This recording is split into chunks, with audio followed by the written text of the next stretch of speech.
The limousine rolled to a stop at the foot of the long driveway, its headlights cutting through the early night fog that had settled over the billionaire's sprawling estate.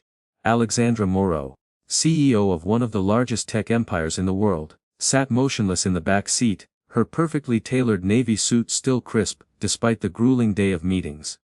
Her assistant had begged her to stay in New York for another 2 nights, to close a deal that could raise their company's value by billions. But Alexandra had felt a strange pull, an instinct she couldn't shake. To come home unannounced. She didn't tell her staff, she didn't alert security. Not even her household manager knew she would be walking through the front doors tonight.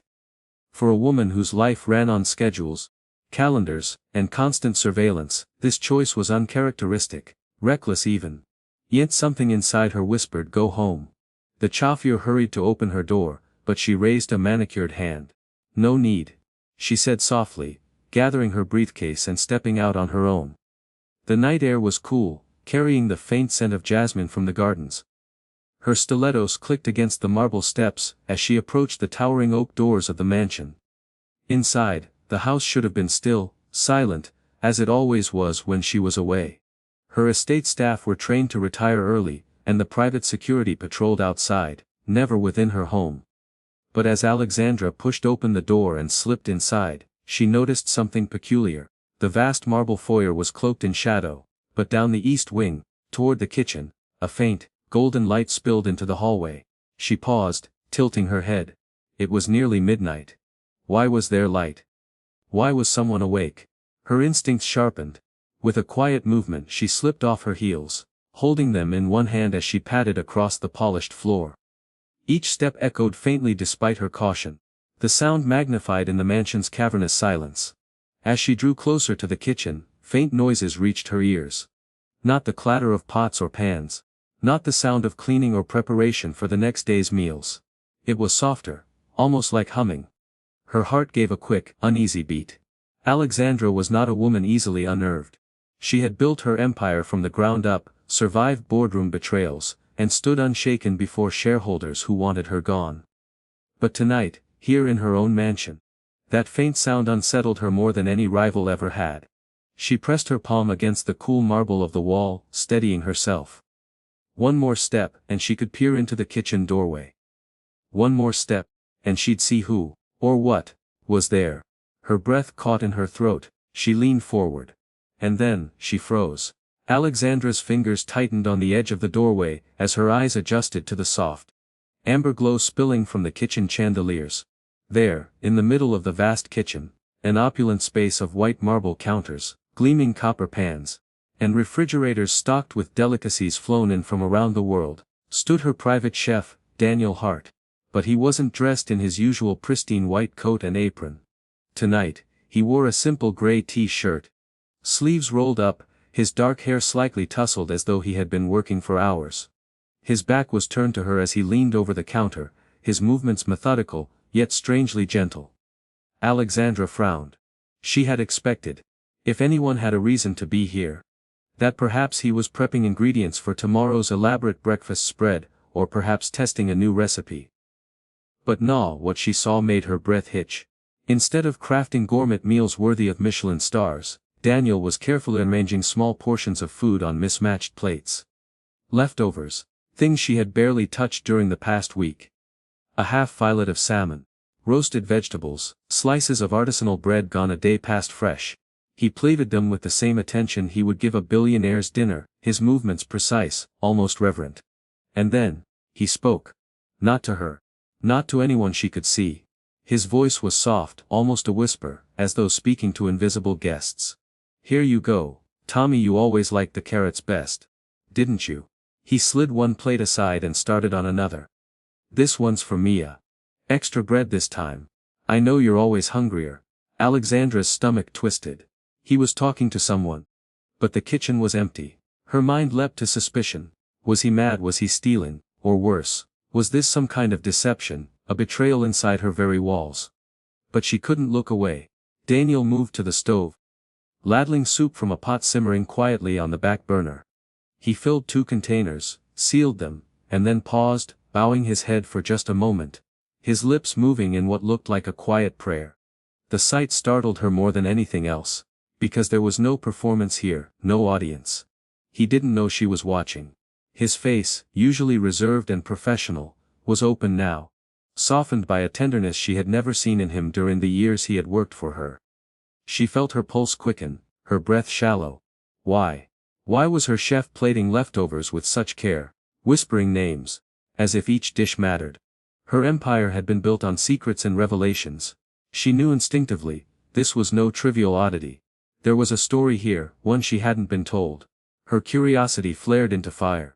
She had to know. But before she could step forward, before she could reveal herself, Daniel did something that changed everything. He packed the containers neatly into a canvas bag, glanced toward the back door, and slipped silently out into the night. Alexandra's hand tightened around a doorway until her knuckles turned white. Whatever this was, it wasn't for her. It wasn't for her staff. And something in her gut told her, it was about to lead her somewhere she never expected. For a long moment, Alexandra stood in the silent kitchen, staring at the empty doorway where her chef had disappeared. The faint click of the back door echoed her mind like a challenge. Her logical side whispered that she should call security, alert someone, demand an explanation when he returned. But something deeper, an instinct sharpened by years of navigating corporate deceit, told her that if she waited, the truth would vanish along with him. Her bare feet touched the cool marble as she stepped into the kitchen, scanning the counter. The evidence was all there: neatly packed containers, scraps that should have been discarded elevated into carefully plated meals, names written in tidy marker on each lid. Tommy, Sarah, David, not the names of her staff, not family she knew of. Strangers. Her pulse raced, she snatched her heels and moved quickly, slipping through the back door into the night. The air outside was cooler, carrying the distant hum of the city beyond the gated walls of her estate. Her sprawling garden stretched out before her, the stone pathway glowing faintly under the moonlight. Ahead, Daniel's silhouette moved briskly, the canvas bag swinging gently at his side. Alexandra followed at a distance, careful to stay in the shadows. She had always been a predator in the corporate world, watching, waiting, striking when her rivals least expected it. Tonight, she stalked her own employee. They passed through the gates, Daniel greeting the night guard with a casual nod, who clearly thought nothing of his late outing. Alexandra slipped by unseen, her presence masked by years of moving with purpose and silence in hostile boardrooms. Beyond the estate, the polished streets gave way to narrower roads, dimly lit and cracked with neglect. She tightened her blazer around her shoulders, an odd vulnerability creeping in. This was not her world. The gleaming towers and private jets, the elite soirees and marble mansions. These streets smelled of damp asphalt and weary souls. Daniel's pace never faltered. He turned down an alley, the shadows swallowing him. Alexandra hesitated at the corner, her instincts warning her she was stepping into something she could never unsee. Still, curiosity pulled harder than fear. She peeked around the corner.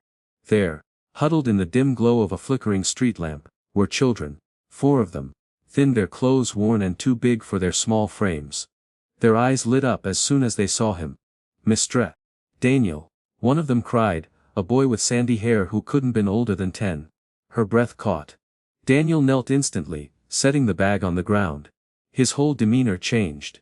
The reserved, professional chef she knew transformed into something else, gentle, fatherly, overflowing with warmth. He greeted each child by name, handing out containers as though they were priceless treasures. "Tummy. Carrots just like you like them. Mia, extra bread. I saved you some soup, it's still warm." The children's faces lit up, their hunger momentarily forgotten in the glow of his kindness. They laughed. They whispered thank yous, their small hands clutching the food as though it were gold. Alexandra's chest tightened painfully. She had built her empire on numbers, deals, and control. She had thought she understood people. What motivated them, what drove their actions.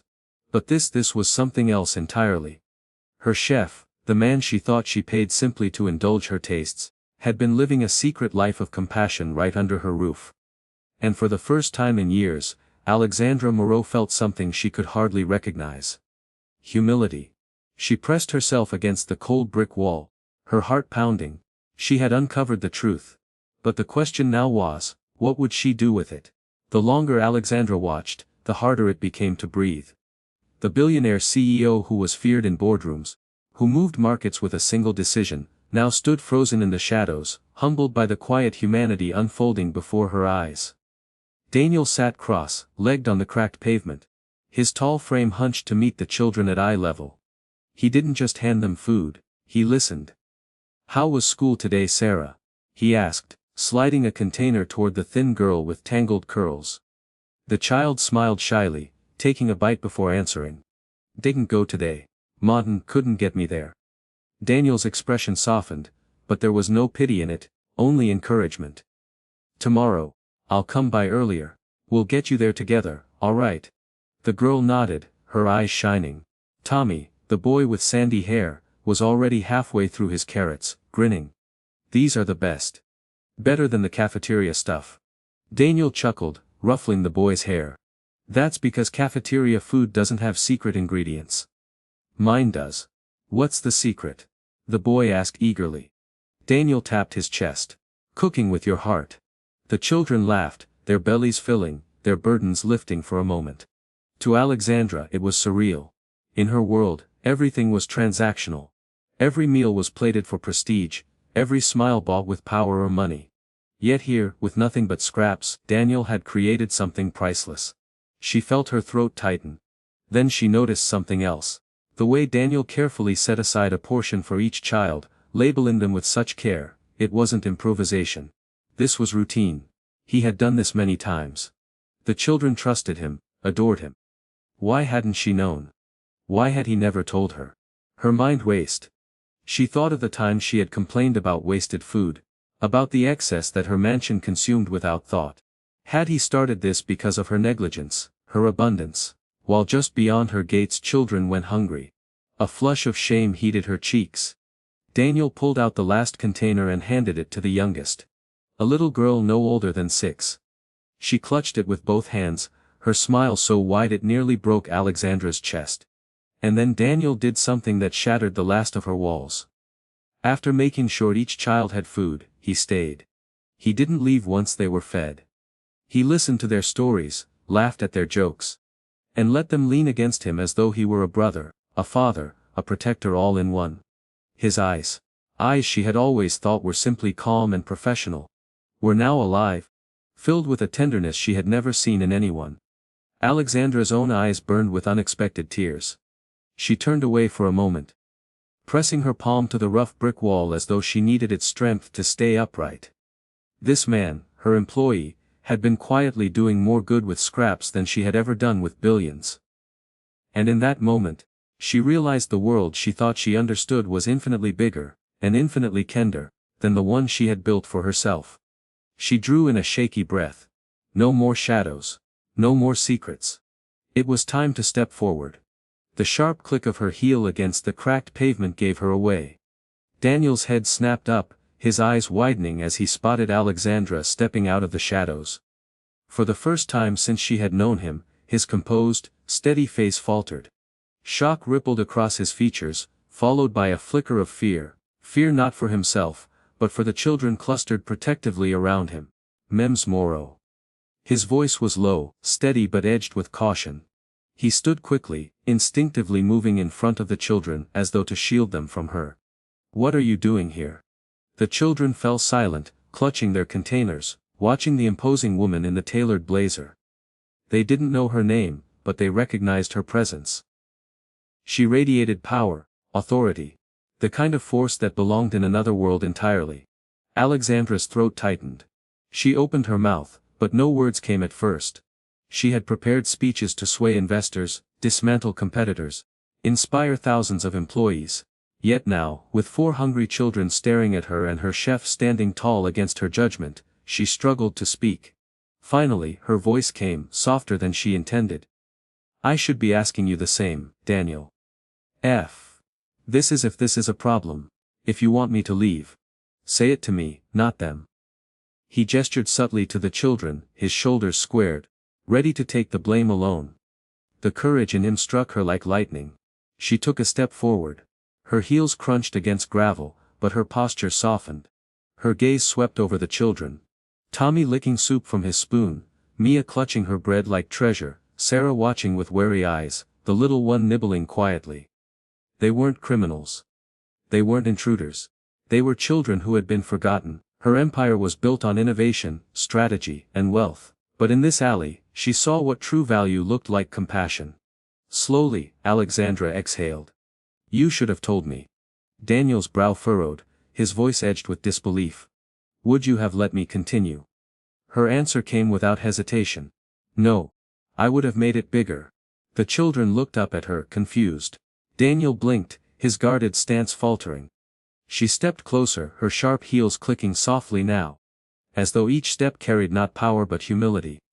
"This," she gestured to the scene before her, "the food, the children, the warmth, is worth more than every contract I signed this year. And it's happening in the shadows, when it should be in the light."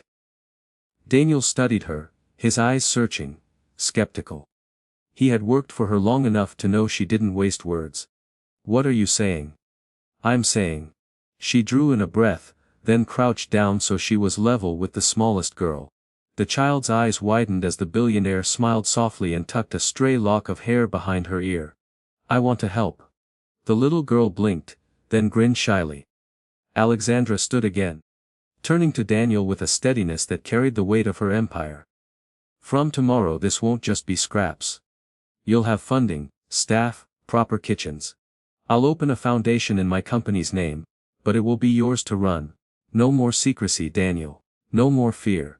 You won't do this alone." Silence hung in the air for a moment, thick and heavy.